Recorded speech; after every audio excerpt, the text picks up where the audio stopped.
kadal faqru ay yakuna kufran, kata baginda Rasulullah, hampir saja kemiskinan itu membawa seseorang kepada kekufuran. Sayyidina Ali pernah berkata, kalau kemiskinan ini berupa wujud seseorang, aku potong kepalanya. Karena begitu hebat ancaman kemiskinan yang boleh menyebabkan seseorang berbuat apa saja.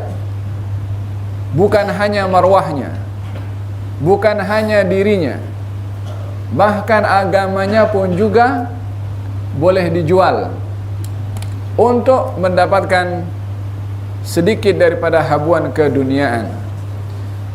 Dan di antara tanda-tanda hari kiamat di akhir zaman adalah ayyabi'ar rajulu dinahu bi'aradin minad dunya. Seseorang akan menjual agamanya dengan sedikit daripada hal keduniaan. Menjual agama adalah tidak semestinya dengan keluar daripada agama. Tapi menjual agama adalah mendahulukan keduniaan walaupun mengorbankan perkara yang dilarang ataupun diperintah di dalam agama. yakni bila mana agama melarang seseorang berkhianah, maka dengan duit seseorang akan berkhianah. Bila mana agama melarang seseorang bersaksi palsu, maka dengan duit seseorang bersaksi palsu. Perbuatan orang ini adalah menjual agama dengan dunia, yakni menjual untuk berkata jujur dengan dusta, untuk bersaksi dengan benar dengan bersaksi dengan palsu, bersumpah dengan benar dia bersumpah dengan tidak benar, dan seumpamanya. Perbuatan ini adalah bahagian daripada menjual agama dengan sekecil daripada keduniaan. Al-Imam Al-Busiri mengatakan, wa man yabi' ajilan bi ajilihi yabin lahul ghabnu fi bai'in wa fi salami. Barang siapa yang menjual akhiratnya dengan dunianya, yakni menjual agamanya dengan dunianya, yabin lahul ghabnu, jual beli itu adalah jual beli yang merugikan, fi bai'in wa fi salami. Maka oleh kerana kemiskinan itu merupakan ancaman, dan baginda Rasulullah sallallahu alaihi wa ala alihi wasallam berlindung kepada Allah juga daripada al-faqr, agar supaya dilindungi daripada bahaya kefakiran. Walaupun pada masa yang sama beliau pernah berdoa, Allahumma ahyini miskinan wa amitni miskinan wahsyurni fi zumratil masakin. Ya Allah, hidupkan aku dalam keadaan miskin, matikan aku dalam keadaan miskin, dan himpunkan aku bersama dengan orang miskin.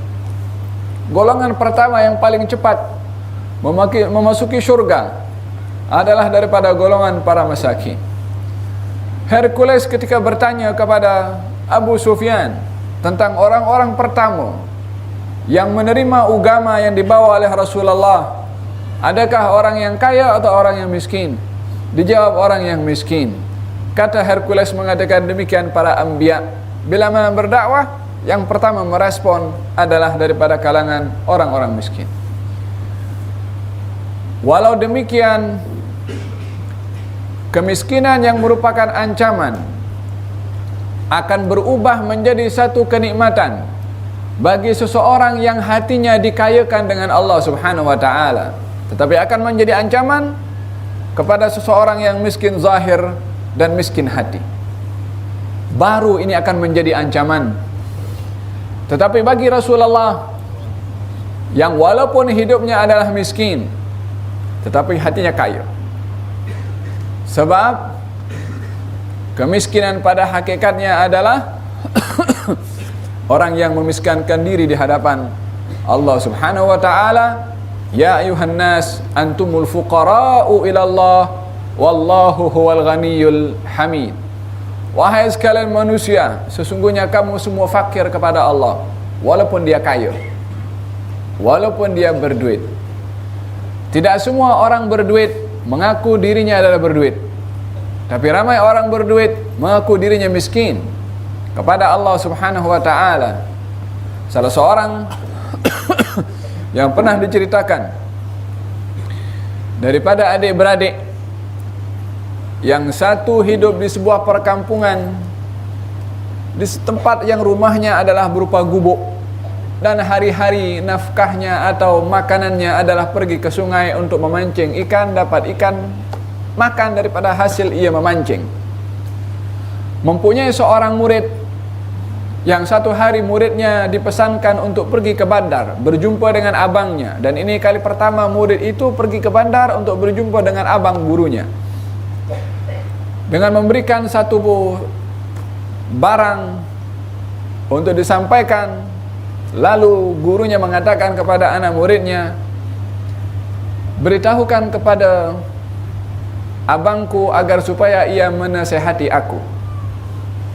Muridnya yang pergi ke bandar dengan tengok dia punya address, jumpa sampai ke bandar, jumpa alamatnya, tengok rumah besar, banglo kot mungkin bahasa zaman kita sekarang. Dia pun tak percaya, mana boleh abang punya rumah besar ini, adik hidupnya dekat rumahnya gubuk.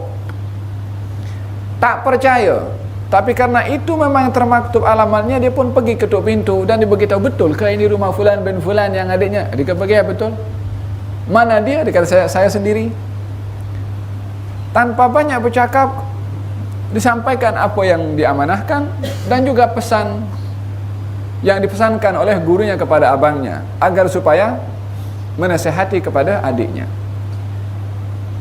Kata abangnya mengatakan, beritahu kepada adik aku supaya ia tak punya sikap atau sifat cinta dunia. Abang yang kaya pesan kepada adik yang miskin, beritahu kepada adik aku untuk tidak cinta dunia. Si murid pening kepala, bukankah ini nasihat patutnya untuk dirinya, bukan untuk dia punya adik? Sebab si murid memandang kemiskinan dan kekayaan daripada segi zahir.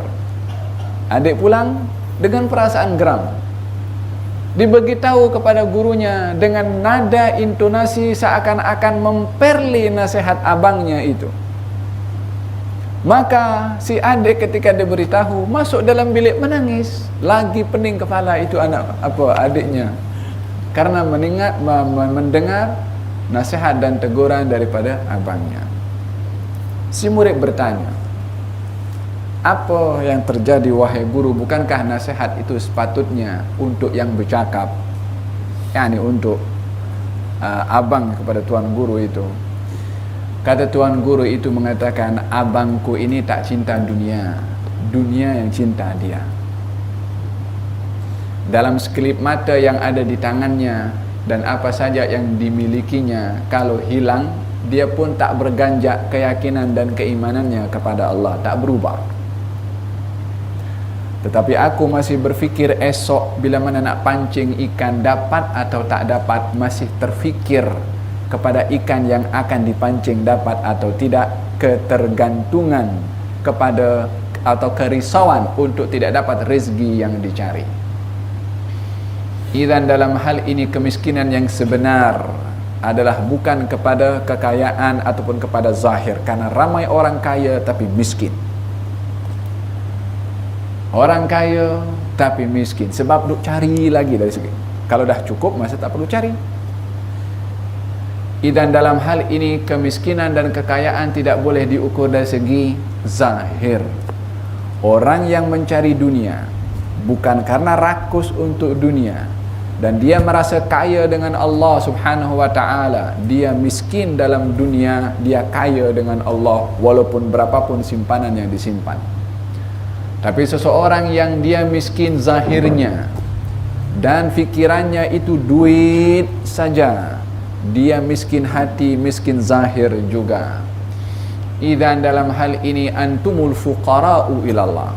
Wahai sekalian manusia, kamu semua, kamu, antum semua fuqara, yang kaya ke yang miskin, yang berduit tak berduit, laki perempuan, semuanya fakir kepada Allah subhanahu wa ta'ala.